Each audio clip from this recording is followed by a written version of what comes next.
You're still fighting? You've been out here dealing with these creatures the entire time? Yes. They just keep coming in waves.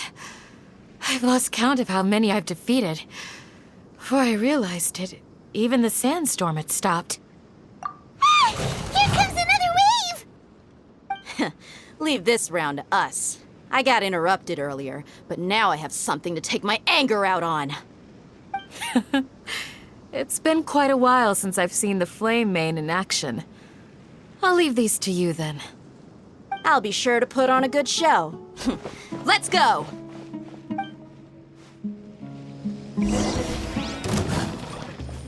Access denied. Jumpy Dumpty, go! I'll protect us.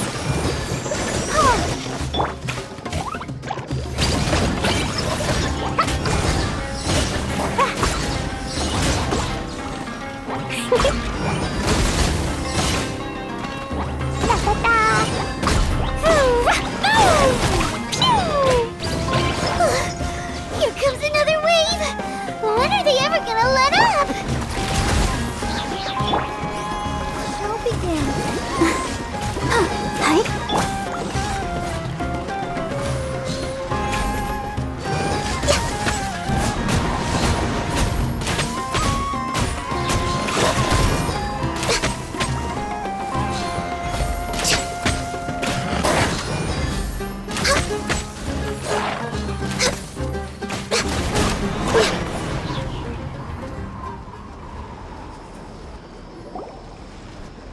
The creatures stopped appearing. Was that the last of them? What we fought just now was probably the aftermath of the sandstorm. So we should be safe for the time being. Well fought, everyone. No injuries, I hope. Huh? Ah, my apologies. I haven't had a chance to greet you yet. I had my hands full taking care of the village's elderly and children. I am the chief of Aru village. Everyone usually calls me... Sir, I am also originally from the desert, but I have not been back for some time now. May I ask if such sandstorms are common? I can't say they've always been common, but recently the storms have become increasingly severe and frequent. Besides sandstorms, we also occasionally get earthquakes. According to an investigator who stayed in the village a while ago, these unusual natural phenomena are related to the withering of Irminsul.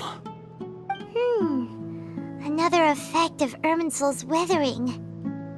So, Irminsul's withering causes withering zones in the forest, and sandstorms and earthquakes here in the desert? Everything in the natural world is inextricably connected to Irminsul. These regional symptoms can indeed be a reflection of Irminsul's present state. Everyone in Aru village needs to take good care of themselves. Speaking of which, why haven't I seen a single village keeper since I got here? Village keeper? Who are they? Village guards like Candace? Does your curiosity know no bounds? Village Keeper is how Aru village refers to mad scholars exiled here by the academia. Most of them are scholars who lost their sanity after a period of training in the Avidia forest. The academia believes that their crazed mutterings may have a negative effect on the psyches of other scholars. So, they're forcibly exiled to the desert.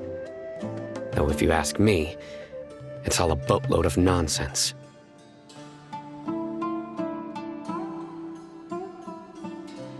Alas, that's exactly what we've been trying to investigate. One by one, the village keepers have been mysteriously disappearing without a trace. But no one in the village has ever seen them leave. If you're planning to stay around the village for the next few days, I'd appreciate it if you could keep an eye out for them. I've had encounters with those people in the past. I'll see what I can do to help. The Matra are the ones responsible for their exile. Now that you're no longer with them, Are you trying to alleviate your guilt and atone for your past sins? I'm fascinated by how you think. Mock me if you will, but if you are guilty, I will eliminate you, regardless of my position or identity. Oh, you're the former General Mahamatra. You must be an expert in these kinds of investigations. Thank you for your help.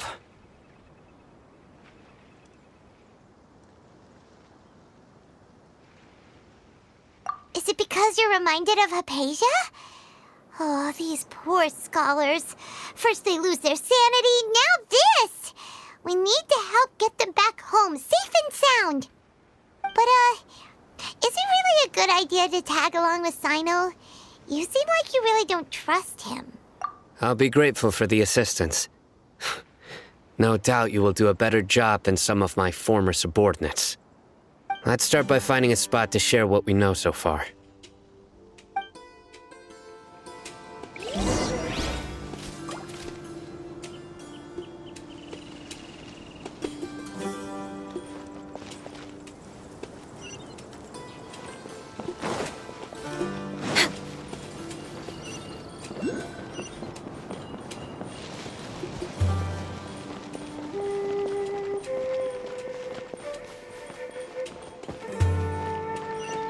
Next on the agenda...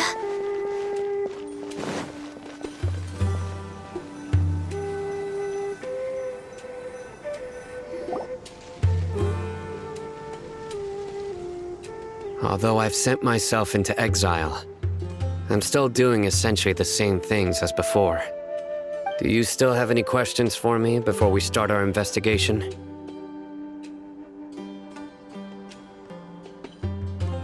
One of my former subordinates told me that this title has its origins in a strange incident. The Academia has long exiled mad scholars to Aru Village. A mysterious phenomenon exists here. When mad scholars first arrive, they are as incoherent and deranged as before. But after spending some time here, they invariably begin to calm down. Initially, the people of Aru Village greatly resented having to take in the mad scholars. But a strange incident one night changed that. Aru Village was struck by the strongest earthquake in living memory. Seeing buildings on the verge of collapse all around him, the then chief of the village was preparing to take everyone to safety. Suddenly, he noticed a mad scholar crouching in a corner, caressing the ground with his hands.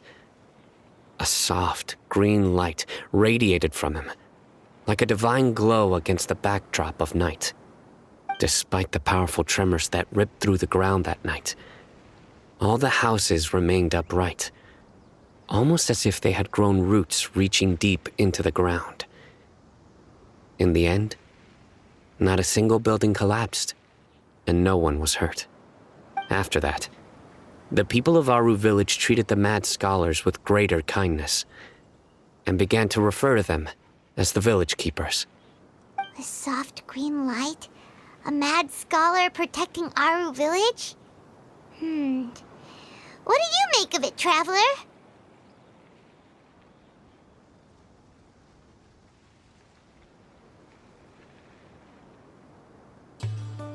Paimon thinks so too. Actually, Sino, do you know if any of the mad scholars continued to wear their Akasha terminals at Aru Village? In theory, they would continue wearing them so the Academia could still monitor their activities. With that said, the main Akasha system would no longer have any interaction with them. Oh, no wonder! Everything makes sense then! Add in the fact that they calmed down, it was probably Nahida who calmed them. If you are able to draw a conclusion from this one story alone, then it appears you possess much more information than I do. So, what do you make of the story?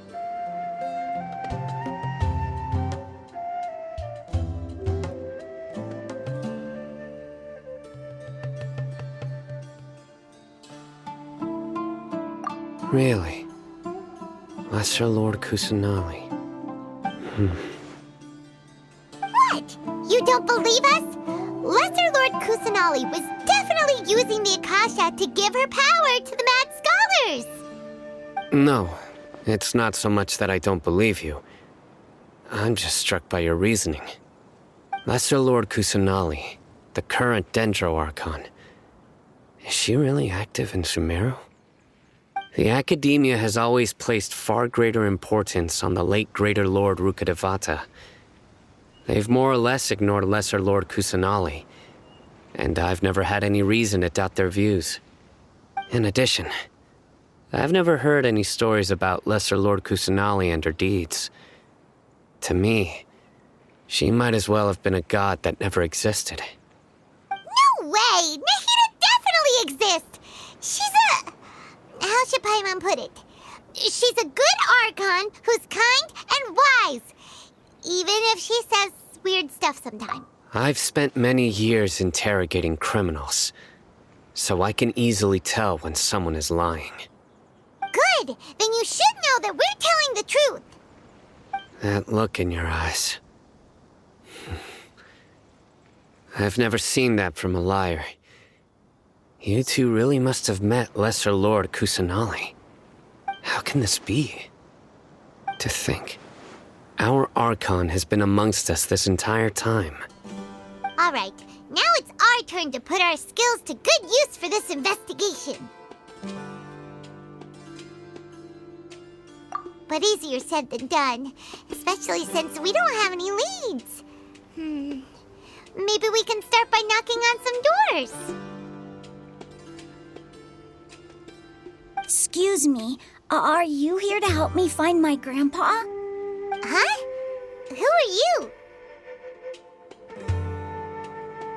By the sounds of it, a resident of this village. My name is Isak. You'll help me find my grandpa, right? Is your grandpa a mad scholar? Hey, don't say that. Grandpa is just Grandpa. Why do you have to call him that? It's not like he's a bad person or anything. The person you're referring to is not a local, yet you are. Why do you call him Grandpa?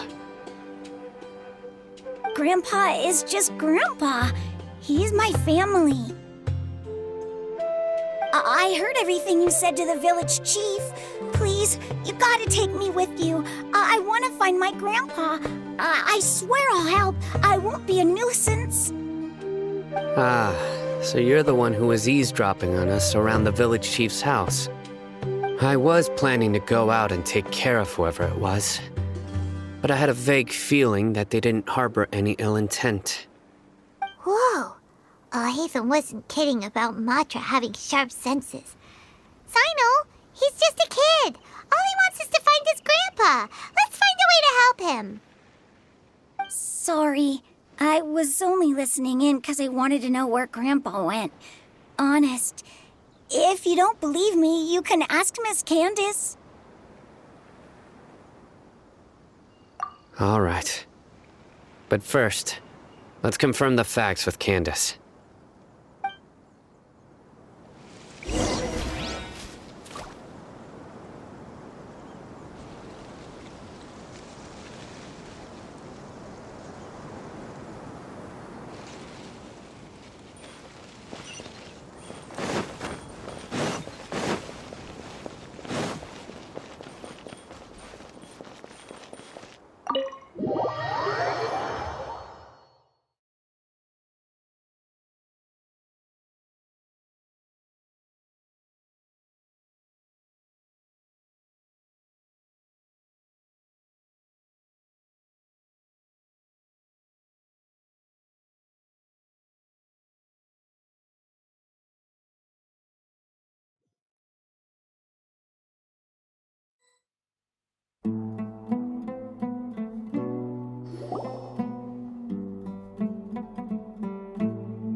Sino is super vigilant. Is this what all the Matra are like? Ah, you're back already. We just wanted to confirm something with you. Do you know a boy by the name of Isak? I had a feeling he'd go looking for you. Huh? You knew this would happen? Yes. Although he tried his best to stay hidden, I still noticed him eavesdropping outside the window. He really wants to get his grandfather back. Isak's parents were both Aramite mercenaries who rarely returned to the village after finding employment in the city. He was raised by his grandfather. Unfortunately, it was only a few years before his grandpa passed away. Isak was still very young at the time, so various families in the village took turns caring for him so he could survive. Later, an elderly mad scholar arrived at the village. Isak thought the scholar bore a striking resemblance to his grandfather, and thus often spied on the man. However, the scholar was unkempt in appearance and incoherent in speech. Although Isak referred to the man as his grandpa, he was afraid and didn't dare to approach him. One summer night, the oft mumbling and bumbling grandpa suddenly calmed down and seemed to become more lucid. He even noticed Isak hiding in the distance.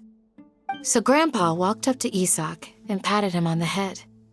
He even took Isak to the entrance of the village, where he patiently taught the boy the names of the stars and accompanied Isak until he fell asleep. The next morning, Isak woke up and wanted to go find his grandpa again, only to realize his grandpa no longer recognized him. However, even so, Grandpa retained his calm expression. It's said that those who saw the scholar claimed he no longer appeared to be crazy, but appeared to be living in his own world, almost as if he were sleepwalking. Isak was thrilled that his grandpa was able to find peace and would follow him all the time, asking him things like, "Grandpa, want me to take you somewhere fun?" Or, "Grandpa, could you tell me stories about the stars again?" All this somehow just makes Paimon feel really sad. It seems like they both deserve so much better. Perhaps. Nearly everyone who lives in the desert has some form of hardship or regret. But even so, we must still continue on with our lives. It's also my reason for fighting. I must continue to protect this land.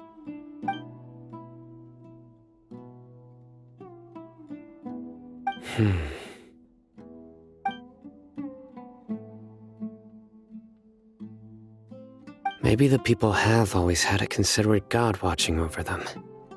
Huh? What did you say, Sino? No, nothing.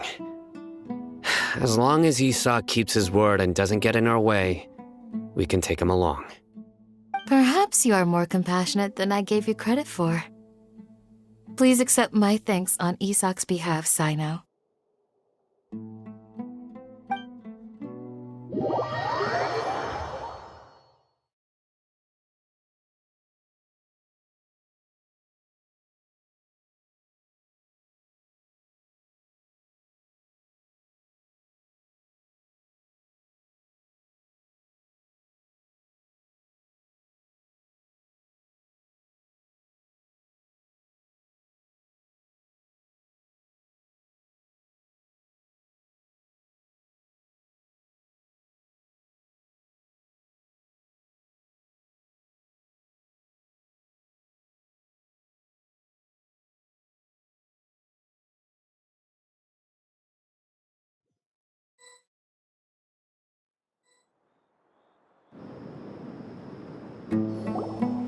Hey, Isak! Oh, it's you guys! We've cleared everything up. Let's go find your grandpa. Really? Wow! Thank you so much!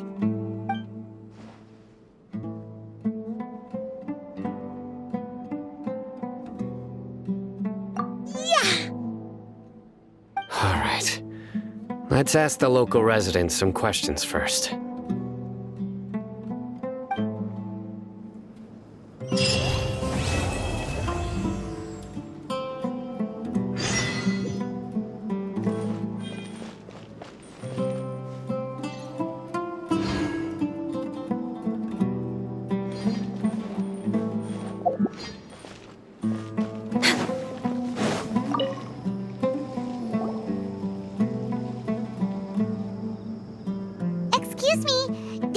happen to see where the missing scholars went?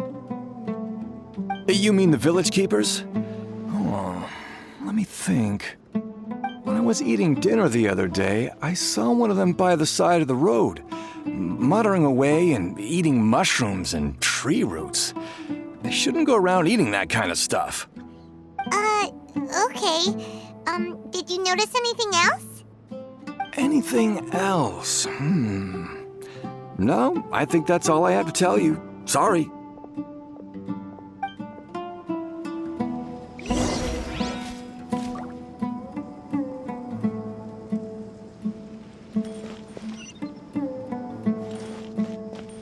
We're way behind schedule.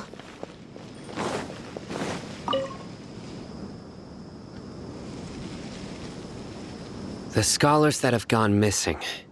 Have you seen them? Those eyes. Those fierce eyes. You look like a real fighter. Don't change the subject. Right. You were asking about the mad scholars. I think it's been a few days since I last saw them.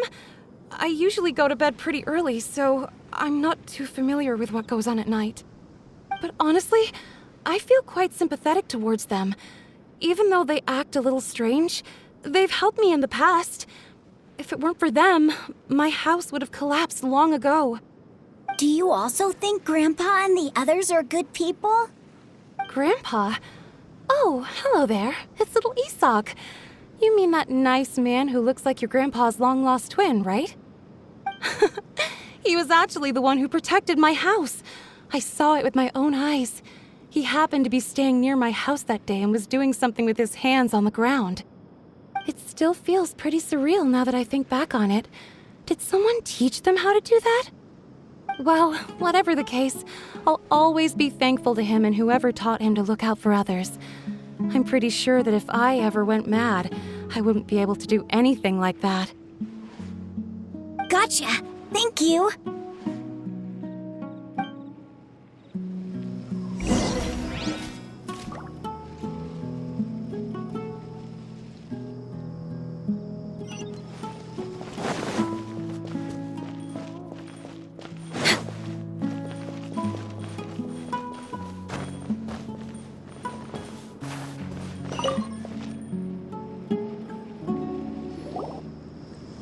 Sir, have you seen my grandpa recently? You know, the one who likes to sit and space out near the village entrance. Oh, well, if it isn't Isak. Oh, your grandpa, huh? It's been a while. The last time I saw him, he was spacing out by the road as usual. I went and asked him if he'd like any of the food I had prepared, despite my wife's protests. Like many people, she's really quite terrified of them. And speaking of my wife, she's still always complaining about how I don't make enough mora. Might explain why she's always mad at me. Oh, thank you. Thank you for taking care of him. It was nothing. You're looking for him, right? Did he go for a walk and get lost? Yeah. That's no good. Well, once you found him, come by my place again and I'll cook a little something for the both of you. I've known you since you were very young, so as far as I'm concerned, you're family. Please feel free to come by anytime. Wow, what a nice guy! Okay. Thank you, sir. Huh?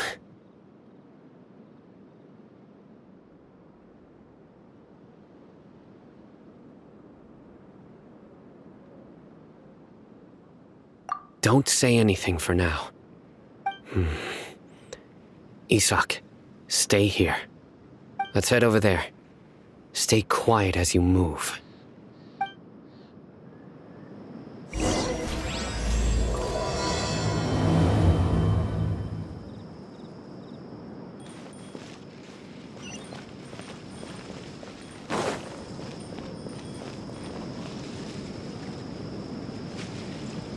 Join the Aramites and embrace a wonderful new life.